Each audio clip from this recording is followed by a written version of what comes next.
Pastor Bugingo baliose ne bamukuba amasasi kubanga buli wayimira ku kituuti kukananira ndi awana Muhozi n'awana Museveni securing your future ensedi mu emirembe Muhozi mulungi nnyo Museveni mulungi nnyo n'avuma Bob Wine principal n'agamba nti Bob Wine talina magezi era Bob Wine musiyazi.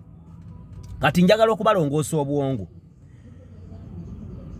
Mmwe mwenna abasanyuka olwa Pastor Bugingo okubwa amasasi kubanga muli bannupu muli basiru. Ebintu bibiri ebyokwawula. Empisa embi n'okubeera opposition bintu bibiri byanjawulo. Omuntu anyigirizibwa n'omuntu avuma abantu ku Facebook banjawulo. Omuntu oyerimbika mu kifaananyi ky'okunyigirizibwa n'okubeera omunaku n'obutaagala gavumenti ayisizeewo empisa zembi kyanjawulo. Kubanga abantu baffe abanyigirizibwa mu malwaliro, abantu abakaaba, abantu abeetaaga obuyambi mu ggwanga lya Uganda embeera yaffe nga bweri. Bali mbyalo tebalina na masimu. Kati bakisekka ne bayeekolera abali mu kibuga abapangisa abali abeevuga abali ne South Africa nga basobola okulinnya ne bagenda ne bakomanawo ne baddayo bagenda badda nga ne nyumba zaabwe ne bannyinawo bali mu Uganda bali abanywa balina amasimu ga iPhone Pro Max. Wabula nga bampisa mbi bebeekweka mu kifaananyi ky'okuba nti banyigirizibwa bavuma abantu n'okwolesa empisa zaabwe. Baganda bange bino byanjawulo.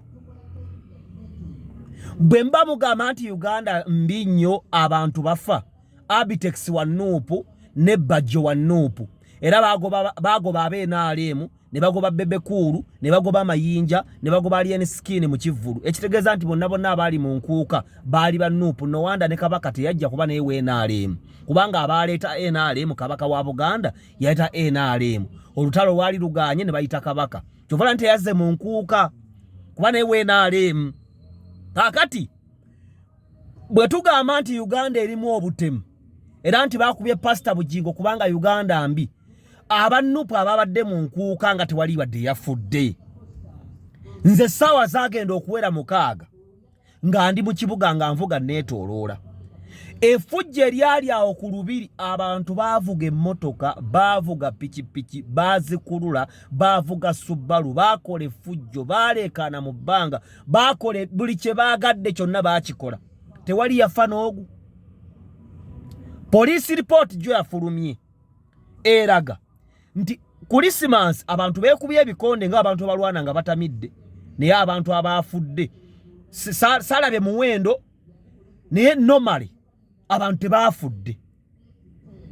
Kakati abantu b'enkuuka abatawagira mu 7 bwabanga bafunye security eri maximum enkuuka yabaddeko security. Kyokka enkuuka ya Abitex wa Nuupu ne Bajjo wa Nuupu n'abagirimu nga ba Nuupu. Kale kitegeeza gavumenti eyagala nnyo aba Nuupu okusinga Bugingo. Baganda bange mbabuulira bayeekolera. Genda olaba omuntu yenna apostinze nga asanyuse bannuwa mutwe bayeekolera bakisekka abantu bonna abasanyufu olw'okuba omuntu aba afunye obuzibu naawe wennyini asanyuse kubanga gudi afunye obuzibu obeerako levo y'obulamu mwoli ekyo hamu tasobola kikola. Olaba Bobi Wine bwafa jjo Bobi Wine yatambudde ku nguudo ng'agaba ebyokulya nabadde sinza kupostinga nga njerega Bobi Wine nedda because what he was doing is good. Nze njagala ekintu ekizimba ensi yange okuwa abantu b'oku nguudo kyabwa Katonda kirungi kyampisa ate lwaki nzira okujerega mbobiki nze siri mu level eyo ya busiru. Kati njagala mbabuulire empisa embi abantu ze balina beekweka mu opposition okuzituukiriza batulowooze sembo banyigirizibwa kumbe kya bulimba. Njagala nkuwa ekyokulabirako. Tuyina amafamily ffenna gye tuva naye nga tetunnagendayo. Bw'obanga oli Kadaama nga bw'osindika ssente zo bazibba, bw'obanga oli Kadaama ng'oyagala kwewola ssente oddeyo okole nga bw'osasula, bw'obanga oli Kadaama school fees w'omwana w'omusindika ne batamutuusa ku ssomero abafamily nga bw'obamanyi, bw'obanga oli Kadaama obuliddwa w'otereka akasente k'osobole okuzimba ennyumba, bw'obanga olina akasente k'obulako okuzimba ennyumba naye ng'okyakola ng'okaagala kati ng'oyagala bakakuwe kati osasule mpola mpola, bw'obanga oyagala okutereka akasente k'ebbanga eggwanvu kazaale n'amagoba ogenda okukomawo nga weekali kubira abasegula microfinance. Nze nkyogedde kubira omuvubuka bamuyita Davis baina office Kasubi mu Bitaala waliwo ng'okaboti ku church ya Pastor Senfumo gukiremu eri waggulu ku Makeresi Molo Gate wano nguva mu Bitaala Kasubi waliwo ku mukono gwa left kuliko arcade eri awo Segula Microfinance we ina offices bakubire ku 0707 06 92 55 ngambe 0707 06 92 53 bakubire ka abasegula obaga banne nakasente ke netaaga nawe ngoli wano weru wano mu Uganda olina sente ze wetaaga yawa kutereka kasente ko kazaala amagoba ataaga wedako oli weruwe gwanga lwa kusindika sente kubira Davis ku simu eyo 0707 06 92 55 bakulu bajja ku office wane Kasubi Bitaala bajita ba Princess Arcade ngenda kunonya erinnya lya tufu ndikuwe kati bobwenga oyagala okuzimbira ennyumba oyagala okuzimbira ennyumba tujikukwasenge ewedde kubira lawyer kubira engineer Masembe ku 0758 13 64 engineer Masembe mukubira omuganja agala kuzimba nja kutendeka ka sente kange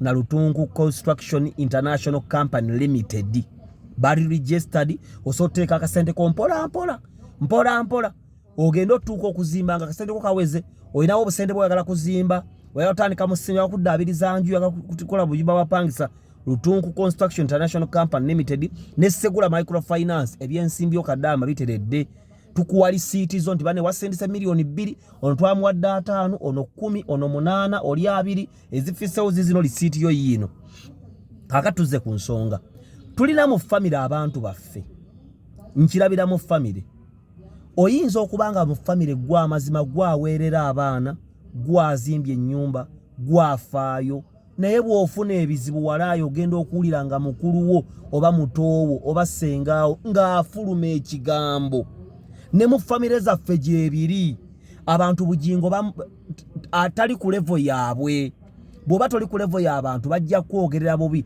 ne bw'oba ku kyalo nga gwe abadde asinga okubazimbira ennyumba gw'obawa emmoloka netwala abaana baabwe mu malwaliro bw'ofuna obuzibu basanyuka nze mbiwulira era mugamba baserebu beeraga amazima oyise mpita ku bantu n'obayitako ogenda okuwulira bakwogerera emmotoka gye kavuga kagijjawa yenga keepanka n'obuuza n'omuntu mwepankiddeko sinnayogera naye muli mu kutambula omuyiseeko ali mu kwogerera emmotoka kagijjawa baganda bange abantu ab'emitima emibi mu nsi beekweka mu opposition balowoozesa abantu baagala nkyukakyuka kumbe bo obulamu bw'abalema kati bafunye bavumira abantu tubirabye mu mafamile tubirabye ku mirimo tubirabye ku social media Pastor Bujingo mukama akusuuse family y'omugenzi mukama agigumye n'abasooti mukama bagumye tuongere okusaba nirabye sikkanya na Pastor Bujingo ne mukama wange onna Uganda musumba mulokole era tujja kubeerayo ffenna mu ggulu